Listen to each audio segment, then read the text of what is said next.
नमस्कार, बहुत स्वागत है आपका। मैं हूं सूर्या त्रिपाठी और आप देख रहे हैं भारत विशेष। भारत विशेष में आज हम आपको बताएंगे अयोध्या एक संपूर्ण कथा, जिसमें हम आपको देंगे राम मंदिर और अयोध्या के बारे में कुछ महत्वपूर्ण जानकारी।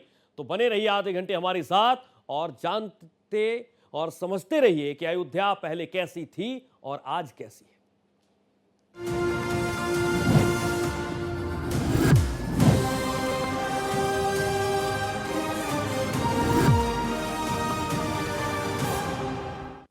दरअसल 5 शताब्दियों के बाद आज धर्मनगरी अयोध्या ने फिर से अपना पुराना ऐतिहासिक गौरव हासिल कर लिया है।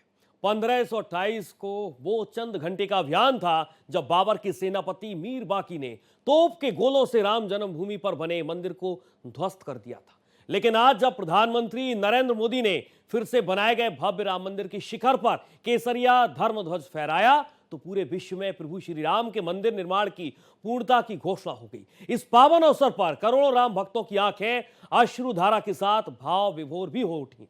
अयोध्या में लहरा रही केसरिया धर्म ध्वजा से अब एक बार फिर सनातन हिंदू धर्म की आध्यात्मिकता लौ पूरी दुनिया को और प्रभु श्री राम के पावन जीवन का अनुसरण करने की प्रेरणा देगी।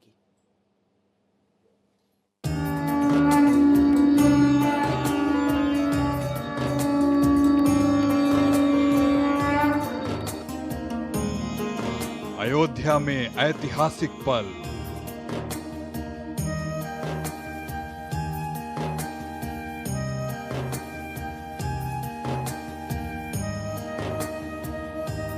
सदियों का सपना बना हकीकत।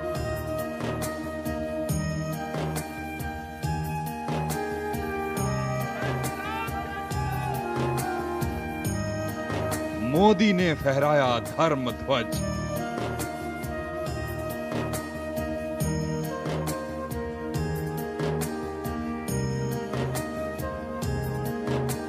श्री राम को हाथ जोड़ नमन।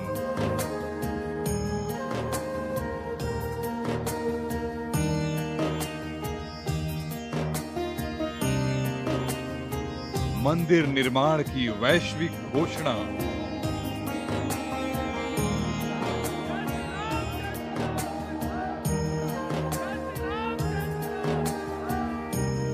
सनातन संस्कृति की पुनर्स्थापना।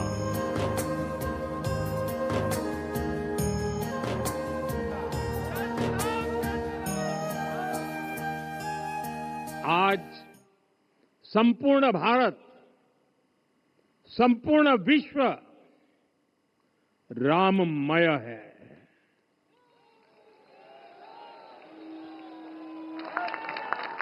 हर राम भक्त के हृदय में अद्वितीय संतोष है, असीम कृतज्ञता है, अपार अलौकिक आनंद है। सदियों के घाव भर रहे हैं, सदियों की वेदना आज विराम पा रही है, सदियों का संकल्प आज सिद्धि को प्राप्त हो रहा है। आज उस यज्ञ की पूर्णाहुति है जिसकी अग्नि 500 वर्ष तक प्रज्वलित रही। भारत के इतिहास में कुछ क्षण ऐसे होते हैं जो केवल स्मरणीय नहीं होते, बल्कि सभ्यता की आत्मा में एक नई ऊर्जा, एक नया भरोसा और एक नया संकल्प जगाते हैं।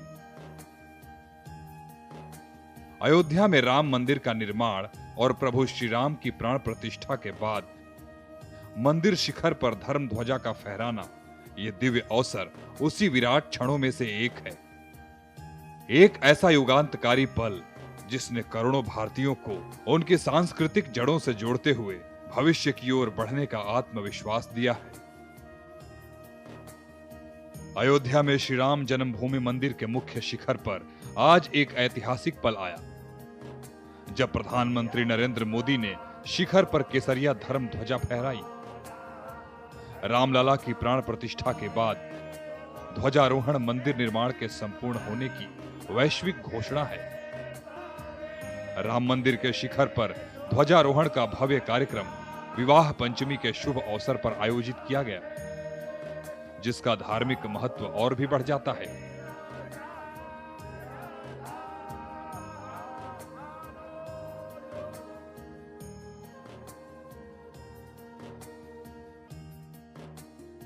पीएम मोदी ने राम दरबार और गर्भगृह में पूजा अर्चना भी की। उनके साथ राष्ट्रीय स्वयंसेवक संघ के प्रमुख मोहन भागवत, उत्तर प्रदेश के मुख्यमंत्री योगी आदित्यनाथ और राज्यपाल आनंदीबेन पटेल भी मौजूद रहीं।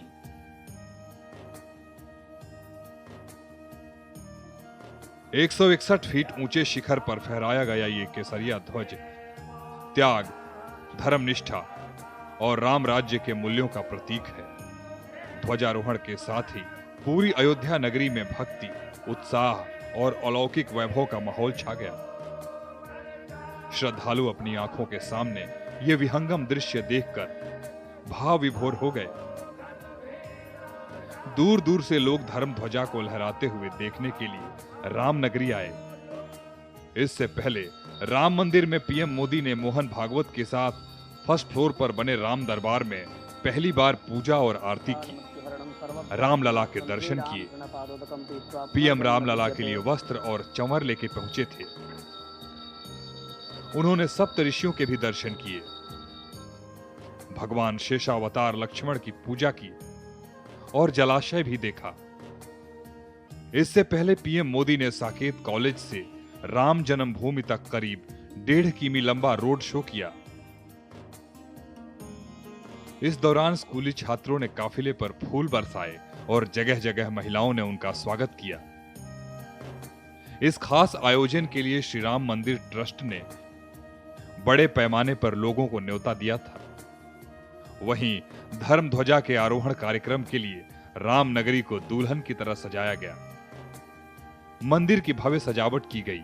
प्रधानमंत्री नरेंद्र मोदी इस समय अयोध्या में हैं और अब से कुछ देर पहले रामपथ से ही प्रधानमंत्री नरेंद्र मोदी का काफिला रामलला के दरबार के लिए गुजरा है।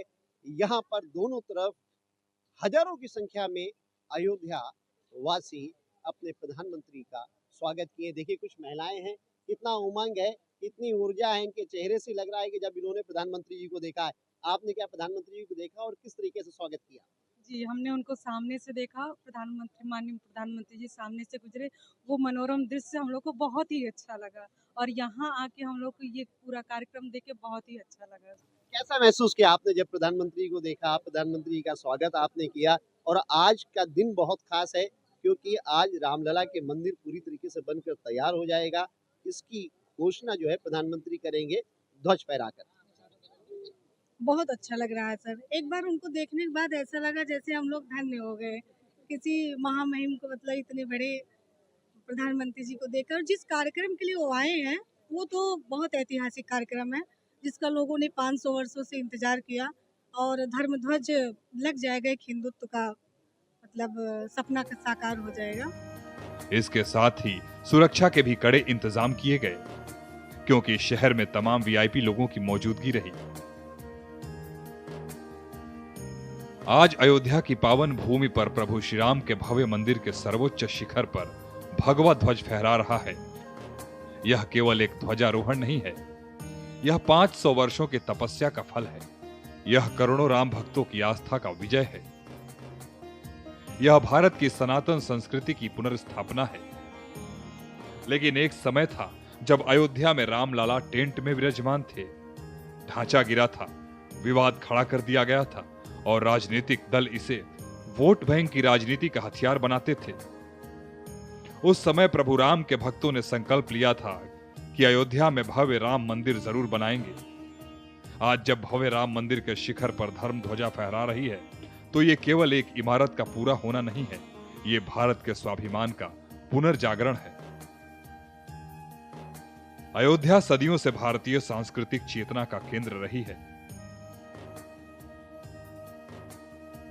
ये शहर केवल भौगोलिक सीमाओं से परिभाषित एक स्थान नहीं, बल्कि भारतीय मानस की उन गहरी परतों में बसता है जहां धर्म, दर्शन, कला, इतिहास और लोक संस्कृति एक साथ प्रवाहित होते हैं। इसी अयोध्या में श्री राम जन्मभूमि मंदिर के मुख्य शिखर पर फहराए जाने वाला 191 फीट ऊंचा ध्वज आज पुनः एक सांस्कृतिक पुनर्जागरण की घोषणा जैसा प्रतीत होता है। ये ध्वज उन प्रतीकों का संगम है जो भारत की आध्यात्मिक परंपरा, सांस्कृतिक विरासत और राष्ट्रीय गौरव के निरंतर प्रवाह को एक रूप में पिरोते हैं। ध्वजा का केसरिया रंग, सूर्य का चिन्ह, ओम का उच्चारित प्रतीक और कोविदार वृक्ष का चित्र, ये सभी मिलकर न केवल धार्मिक भावनाओं को अभिव्यक्त करते हैं, बल्कि भारतीय सभ्यता की निरंतरता, इसके दर्शन और इसकी ऐतिहासिक पहचान को एक भव्य रूप देते हैं। ये ध्वज अपने भीतर एक ऐसी कहानी समेटे है जो भारत की आत्मा को समझने की एक सजीव कुंजी प्रदान करता है। भारतीय परंपरा में केसरिया केवल एक रंग नहीं, बल्कि एक मनोभाव का प्रतिनिधित्व करता है। यह त्याग, सेवा, निस्वार्थता और साहस का प्रतीक माना जाता है।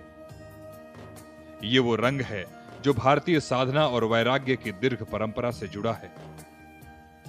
हिमालय की कंदराओं में तप करने वाले ऋषियों से लेकर समाज के मार्गदर्शक संतों तक केसरिया वस्त्र भारतीय आध्यात्मिक जीवन का केंद्र रहा है। अयोध्या मंदिर के ध्वज में केसरिया का चयन इस बात की पुनर्विष्टि करता है कि हमारी सांस्कृतिक जड़ें केवल स्थापत्य या परंपरा तक सीमित नहीं, बल्कि जीवन के मूल्यों से भी जुड़ी हैं। ये रंग साहस का भी प्रतीक है, वो साहस जो धर्म और सत्य के मार्ग पर अटिग रहने की प्रेरणा देता है। ध्वज पर अंकित सूर्य केवल खगोलीय पिंड नहीं, बल्कि भारतीय दर्शन में जीवन और चेतना का आधार है। ऋग्वेद में सूर्य को सविता कहा गया है, जो प्रेरणा देता है, जगत को गतिमान रखता है और अज्ञान के अंधकार को दूर रखता है। भारतीय संस्कृति में सूर्य देवता को केवल प्रकाश का स्रोत नहीं, बल्कि नैतिकता और धर्म का प्रतीक माना जाता है। ओम भारतीय आध्यात्मिकता का मूल उच्चारण है। ये वो ध्वनि है जिसे संपूर्ण ब्रह्मांड की आदिम कंपन माना गया है। चाहे वो उपनिषद हो, योग दर्शन हो या भारतीय ध्यान परंपरा, ओम का जप आत्मा को शांति, स्थिरता और गहनता से जोड़ता है। यह ध्वनि दिव्यता और अनंतता की अनुभूति कराता है। ध्वज के केंद्र में अंकित ओम का चिन्ह इस बात का संकेत है कि मंदिर केवल श्रद्धा का स्थान नहीं, बल्कि साधना और आत्मिक उन्नति का केंद्र भी है। यह प्रतीक दर्शाता है कि भारतीय दृष्टिकोण में धर्म का अर्थ केवल अनुष्ठान नहीं, बल्कि आत्मज्ञान और विश्व बंधुत्व की भावना है। Bureau report, Bharat express. Ayodhya में श्री राम मंदिर के शिखर पर धर्म ध्वजा फहराकर प्रधानमंत्री मोदी ने दोनों हाथ जोड़कर नमन किया और इस मौके पर अयोध्या से उठी आध्यात्मिक ऊर्जा की लहर ने भारत समेत पूरे विश्व को राममय कर दिया। राम मंदिर के दोबारा निर्माण के लिए हमेशा समर्पित रहे प्रधानमंत्री मोदी ने इस पावन काल को राम राज्य कहा। कई माध्यमों से इस महान क्षण के गवाह बने करोड़ों राम भक्तों से प्रधानमंत्री मोदी ने यह भी कहा कि आज सदियों के घाव भर रहे हैं, सदियों की वेदना विराम ले रही है और संकल्प सिद्धि को प्राप्त हो रहा है। राम मंदिर की शिखर पर फहरा रहा ये ध्वज भारतीय सभ्यता के पुनर्जागरण का ध्वज है। प्रधानमंत्री नरेंद्र मोदी ने अयोध्या में श्री राम जन्मभूमि मंदिर के शिखर पर वैदिक मंत्रोच्चार और जय श्री राम के नारों की गूंज के साथ धर्म ध्वजा फहराया। ध्वजारोहण के मौके पर राष्ट्रीय स्वयंसेवक संघ के सरसंघचालक मोहन राव भागवत और प्रदेश के मुख्यमंत्री योगी आदित्यनाथ भी मौजूद रहे। इस दौरान पीएम मोदी ने कहा कि पूरी दुनिया आज राममय है, यही राम राज्य है। भव्य राम मंदिर के शिखर पर धर्म ध्वजा फहराने के बाद प्रधानमंत्री नरेंद्र मोदी ने पूरे विश्व के करोड़ों राम भक्तों को बधाई दी। पीएम मोदी ने कहा कि आज अयोध्या नगरी भारत की सांस्कृतिक चेतना के एक और उत्कर्ष बिंदु की साक्षी बन रही है। श्री राम जन्मभूमि मंदिर के शिखर ध्वजारोहण उत्सव का ये क्षण अद्वितीय और अलौकिक है। मोदी ने साधु संतों के सामने सियावर रामचंद्र की जय जयकार की। सियावर रामचंद्र की जय सिया राम। प्रधानमंत्री ने कहा कि आज सदियों के घाव भर रहे हैं, सदियों की वेदना विराम पा रही है और संकल्प सिद्धि को प्राप्त हो रहा है। राम मंदिर के शिखर पर फहरा रहा यह ध्वज भारतीय सभ्यता के पुनर्जागरण का ध्वज है। यह ध्वज सदियों से चले आ रहे सपनों का साकार स्वरूप है। 25 नवंबर ऐतिहासिक दिन है। आज संपूर्ण भारत, संपूर्ण विश्व राममय है। अयोध्या वो भूमि है जहां आदर्श आचरण में बदलते हैं। यह धर्म ध्वजा केवल एक ध्वज नहीं, यह भारतीय सभ्यता के पुनर्जागरण का ध्वज है। यह धर्म ध्वज राम मंदिर के ध्येय का प्रतीक है। यह ध्वज दूर से ही राम जन्मभूमि का दर्शन कराएगा। युगों युगों तक प्रभु श्री राम के संदेश को पूरे विश्व में पहुंचाएगा। साथियों, मैं संपूर्ण विश्व के करोड़ों राम भक्तों को इस अविस्मरणीय क्षण की, इस अद्वितीय अवसर की हार्दिक शुभकामनाएं देता हूं। मैं आज उन सभी भक्तों को भी प्रणाम करता हूं, हर उस दानवीर का भी आभार व्यक्त करता हूं जिसने राम मंदिर निर्माण के लिए अपना सहयोग दिया। मैं राम मंदिर के निर्माण से जुड़े हर श्रमवीर, हर कारीगर, हर योजनाकार, हर वास्तुकार, सभी का अभिनंदन करता हूं। पीएम मोदी ने कहा कि मैं करोड़ों राम भक्तों को इस महत्वपूर्ण क्षण के लिए बधाई देता हूं। मैं राम मंदिर से जुड़े हर वास्तुकार और योजनाकार का अभिनंदन करता हूं। सभी दानवीरों को आभार व्यक्त करता हूं। इसी अयोध्या से पूरे संसार को बताया कि कैसे एक व्यक्ति अपने संस्कारों से पुरुषोत्तम बनता है। जब भगवान राम वनवास को गए तब युवराज राम थे, मगर जब लौटे तो मर्यादा पुरुषोत्तम बनकर आए। इसमें अनेक लोगों का योगदान रहा। साथियों, अपनी विरासत पर गर्व के साथ साथ एक और बात भी महत्वपूर्ण है, और वो है गुलामी की मानसिकता से पूरी तरह मुक्ति। आज से 190 साल पहले 190 साल पहले साल 1835 में 1835 में मैकाले नाम के एक अंग्रेज ने भारत को अपनी जड़ों से उखाड़ने के बीज बोए थे। इस अवसर पर पीएम नरेंद्र मोदी ने लॉर्ड मैकाले की तरफ से भारत में थोपी गई गुलामी की मानसिकता पर भी प्रहार किया। मोदी ने कहा कि मैकाले ने भारत के लोगों को गुलाम बना दिया। देश के लोगों को विदेश की चीजें बहुत अच्छी लगने लगी। हमें इस गुलाम मानसिकता से बाहर निकलना होगा, तभी देश का विकास हो पाएगा। अगले 10 साल में हम इस मानसिकता से निजात पालेंगे। Bureau report, Bharat express. केंद्र में प्रधानमंत्री नरेंद्र मोदी तो उत्तर प्रदेश में सीएम योगी आदित्यनाथ, इन दोनों राम भक्तों ने प्रभु के मंदिर निर्माण को आगाज से अंजाम तक पहुंचाने के लिए परम समर्पण दिखाया है। भव्य राम मंदिर के शिखर पर धर्म ध्वजा लहराते देखकर सीएम योगी आदित्यनाथ ने इसे नए युग की शुरुआत बताया। योगी आदित्यनाथ ने यह भी कहा कि मंदिर 140 करोड़ भारतीयों की आस्था और आत्मसम्मान का प्रतीक है। इसकी धर्म ज्योति कभी नहीं बुझेगी। वहीं इस पावन और ऐतिहासिक ध्वजारोहण पर मौजूद रहे राष्ट्रीय स्वयंसेवक संघ के सर संघचालक मोहन भागवत ने कहा कि आज उन लोगों की आत्माओं को तृप्ति मिली है जिन्होंने प्रभु के मंदिर निर्माण के लिए अपना बलिदान दिया है। अयोध्या राम मंदिर ध्वजारोहण समारोह में सीएम योगी आदित्यनाथ ने इस नए युग की शुरुआत बताया। उन्होंने कहा कि यह मंदिर 140 करोड़ भारतीयों की आस्था और आत्मसम्मान का प्रतीक है। उन्होंने सभी कर्मयोगियों का धन्यवाद दिया और कहा कि धर्म की ज्योति कभी नहीं बुझती।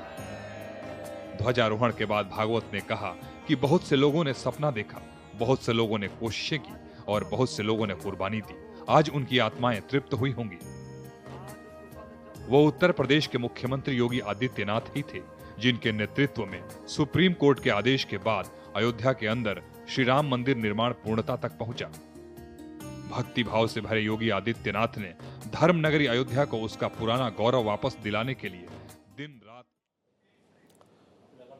तो फिलहाल भारत विशेष में इतना ही। देश और दुनिया की तमाम खबरों के साथ आप देखते रहिए भारत एक्सप्रेस।